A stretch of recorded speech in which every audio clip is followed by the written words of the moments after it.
Hello everyone. Welcome to CR International Online Classes. How are you, beta? Students, I am your English teacher. Today we will start our question answer, remaining question answer of the chapter number 7. Chapter number 7 के जो बचे हुए question हैं बेटा आज हम वो करेंगे और 5 क्वेश्चन यानी कि 1 to 5 question we have done. 5 question हम कर चुके हैं. Now we will start from the question number 6. Question number 6 is जो क्वेश्चन नंबर 6 है बेटा वो हम डिस्प्ले बोर्ड पर लिखा हुआ है जैसा कि आप देख सकते हैं. उस क्वेश्चन को हमने डॉट डॉट करके लिखा हुआ है यानी कि कंप्लीट नहीं लिखा है. फर्स्टली आपको ये ध्यान रखना है कि ये डॉट डॉट करके नहीं लिखना है आपको. यहाँ पर हमने डिस्प्ले बोर्ड पर या जो बोर्ड पर हमने लिखा हुआ है वो डॉट डॉट करके लिखा हुआ है. फेयर नोटबुक में जब भी आप लिखेंगे क्योंकि ये क्वेश्चन आपको मिल जाएंगे आपकी बुक में. आंसर हमने पूरा कंप्लीट लिखा हुआ है क्योंकि आप प्रॉपर सेंस से उसके क्वेश्चन आंसर आप नहीं कर पाओगे तो इसलिए हमने क्वेश्चन कंप्लीट किया है, आंसर कंप्लीट किया है और क्वेश्चन आप अपनी बुक से देख सकते हैं. तो बेटा आज हम जो क्वेश्चन स्टार्ट कर रहे हैं वो क्वेश्चन नंबर 6 है और क्वेश्चन नंबर 6 का जो हम पूरा रीड करेंगे वो हम बुक में से कर रहे हैं. क्वेश्चन नंबर 6 जो हमारा है, व्हाट वाज अलगूज वर्डिक्ट. वर्डिक्ट जो निर्णय है वो है एज हेड पंच.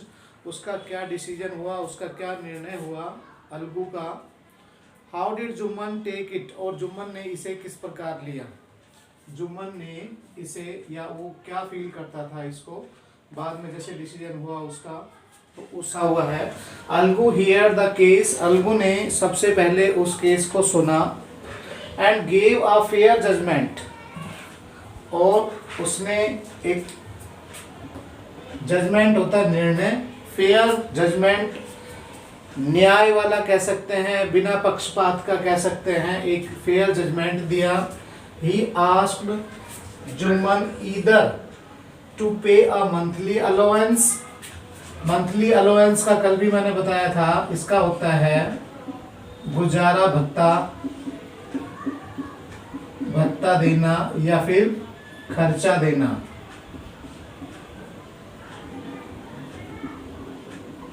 खर्चा महीने का जो खर्च है वो देना.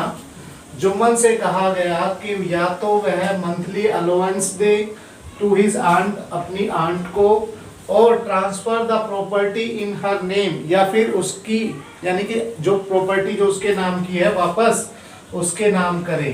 किसके नाम करे, उसकी आंटी के नाम करे, उसकी मौसी के नाम करे. जैसा कि हमने चैप्टर के अंदर रीड किया था कि वो जब उस प्रॉमिस को नहीं निभा पाता है तो पंचों के सामने जब ये डिसीजन दिया जाता है कि या तो, और पंच कौन होता है, वो अलगू चौधरी होता है, जुम्मन शेख का जो मित्र है, बेस्ट फ्रेंड है, वो होता है. क्वेश्चन नंबर 2 है. इसके अकॉर्डिंगली जो आज का सेकंड क्वेश्चन मतलब जो 7th क्वेश्चन है वो है Algu found himself in a tight spot. Algu अपने आप को एक टाइट स्पॉट पर पाता है. टाइट स्पॉट का मीन्स होता है एक ट्रबल कंडीशन में पाता है अपने आप को. व्हाट वाज हिज प्रॉब्लम, और उसकी प्रॉब्लम थी क्या. तो हमने जैसे चैप्टर के अंदर रीड किया है, Algu sold his bullock to Samjhu Sahu a cartman. Cartman मतलब गाड़ी चलाने वाला, जो बैलगाड़ी चलाते हैं वो बैलगाड़ी.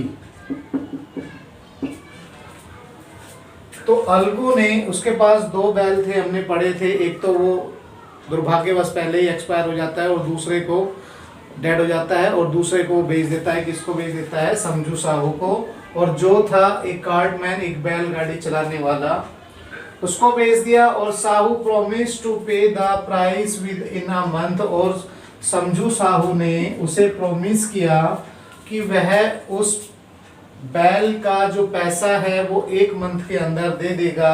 बट ड्यूरिंग दिस पीरियड, परंतु इस पीरियड के दौरान, he took so much work from the animal. इस पीरियड के दौरान उसने उन बैलों से बहुत काम लिया. दैट इट डाइड, इसके कारण वो मर गए. यानी मर गए नहीं मतलब एक ही था वो मर गया. साहू बिकम डिसऑनेस्ट, और उसके बाद वो बेईमान हो गया। He refuse to pay the money, और उसके बाद उसने उन पैसों को देने से मना कर दिया, यानी कि बैल के जो पैसे का प्रॉमिस हुआ था वो देने से मना कर दिया। ये मुसीबत उसकी आई और उसके पास ज़्यादा पैसे भी नहीं थे, यानी कि खर्चे चलाने के लायक भी उसके पास अब पैसे नहीं बचे हुए थे। क्वेश्चन नंबर जो नेक्स्ट क्वेश्चन है, क्वेश्चन नंबर 8, वो आपको पीडीएफ में मिलेंगे और इसकी हिंदी में आपको करा रहा हूँ। क्वेश्चन नंबर जो पीडीएफ में हमने लिखे हैं, question number 8, why was Algu upset over Jumman's nomination as a head panch. Jumman का जब नाम नामांकित किया गया हेड पंच के रूप में, तो जो अलगू था वो किस तरह से अपसेट हुआ, वो सोच रहा था। हम बता देते हैं एक बार वैसे ही, जैसे कि हमने चैप्टर के अंदर रीड किया है, कि वो समझता था कि जो जुम्मन है वो उससे बदला जरूर लेगा, क्योंकि जैसे उसने निर्णय दिया था उसके अगेंस्ट, इस बात से वो डरता था। और आंसर है Algu was upset because Jumman was already annoyed with him, क्योंकि जुम्मन तो उससे पहले ही नाराज था, क्योंकि उसने जो डिसीजन दिया था वो उसके अगेंस्ट होकर दिया था। So he thought Jumman would take his revenge. Revenge का मीन्स होता है बेटा बदला लेना, तो वो सोच रहा था कि वह जरूर ही उससे बदला लेगा। रेवेंज, रेवेंज का मीन्स होता है बदला लेना, तो वो जरूर मानने लगा कि वह जरूर बदला लेगा। और लास्ट क्वेश्चन है इसका, जो क्वेश्चन नंबर 9 है, what was Jumman's verdict as head panch. अब जुम्मन ने जो निर्णय दिया वो कैसा निर्णय था, यानी कि किस तरह का निर्णय था, क्या वास्तव में वो एक जैसे उसका, जैसे हमने बताया अभी कि रिवेंज देने वाला था, रिवेंज करने वाला था, या फिर एक फेयर प्ले के रूप में था। How did Algu take it, और अलगू ने इसे किस तरह लिया, कैसे फील किया।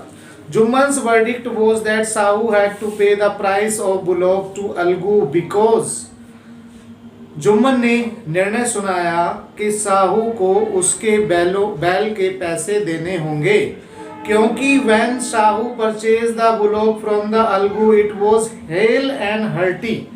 हेल एंड हर्टी का मीन्स है हट्टा कट्टा होना, स्वस्थ होना।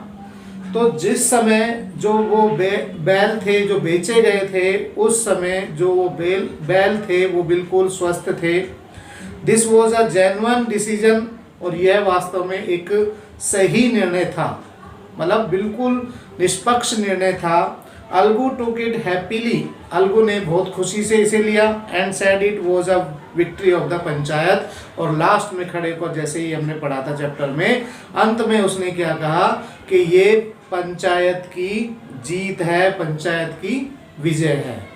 तो ये क्वेश्चन इसके जो हमने किए हैं 1 to 5 बेटा कल कर लिए थे हमने, और आज 6 ऑनवर्ड है, 6 से 9 तक वो आपको करने हैं। अब इसके बाद जो एक्सरसाइज है वो आपको खुद से इस बुक के अंदर फिल करनी है। इसमें जो मैचअप दिए हुए हैं, फिलअप दिए हुए हैं, वो आपको खुद करनी है। और इसमें जो हु सेड टू हुम ये भी दिया हुआ है, मैचअप है। Who says this to whom and why, क्यों कहा गया और कैसे किया गया, यानी कि किससे कहा गया। हु सेज दिस टू हुम, किसने किसको कहा और क्यों कहा। My wife knows best how to run the house, आपको सिर्फ ये करना है किसने किसको कहा, और ये बुक में ही करना है, रीजन नहीं बताने हैं इसके। My wife knows best how to run the house, ये कहा था जुम्मन से टू हिज आंट, अपनी मौसी से, अपनी आंट से कहा था। But is it right my son to keep mum and not say what you consider just and fair. ये जो पूरा सेंटेंस है ये आपको पता है, जिस समय जो बूढ़ी मौसी है, आंटी है, वो जाती है अलगू चौधरी के पास और वो कहती है कि क्या तुम ऐसे ही, कीप मम, मम का मीन्स होता है चुपचाप रहना, क्या तुम बिल्कुल चुप रहोगे, क्या तुम जो न्याय की बात है वो नहीं कहोगे। तो ये किससे कहा था, आंट ने कहा था। किससे कहा था, टू अलगू चौधरी, अलगू से कहा था। What have you to say in your defense, तुम्हें अपने डिफेंस में कुछ कहना है। ये बताना है आपको। अब मैं सारे नहीं बताऊंगा, आपको चैप्टर को अच्छे से रीड करना है, देखना है, फिर दोबारा से इन क्वेश्चनों के आंसर फाइंड करने हैं। और I can not pay you a penny for the wretched beast you sold me, मैं तुम्हें एक भी पैसा नहीं दूंगा इन बेकार के जो बीस्ट या एनिमल्स जो तुमने मुझे दिए हैं, जो मुझे बेचे हैं, जो मेरे किसी काम के नहीं है, मैं तुम्हें एक भी पैसा नहीं दूंगा। और victory to the panchayat, this is a justice, panchayat की जीत है और ये ही निर्णय है। ये किसने किसको कहा ये आपको बताने हैं। मैचअप अपने आप से करने हैं और आपको हु सेज दिस टू हुम सिर्फ इतना करना है। और यहाँ पर ही बुक के अंदर ही जैसे हम देख रहे हैं इसके अंदर ही यहाँ पर आप फिल कर लेंगे, अलग से नोटबुक के अंदर नहीं करेंगे। सिर्फ क्वेश्चन आंसर आप कंप्लीट करेंगे फेयर नोटबुक में। और ये क्वेश्चन जैसे हमने बताया है डैश डैश करके नहीं छोड़ना है बेटा। So enough for today. Next video में नेक्स्ट टॉपिक के साथ मिलेंगे, तब तक के लिए बाय बाय।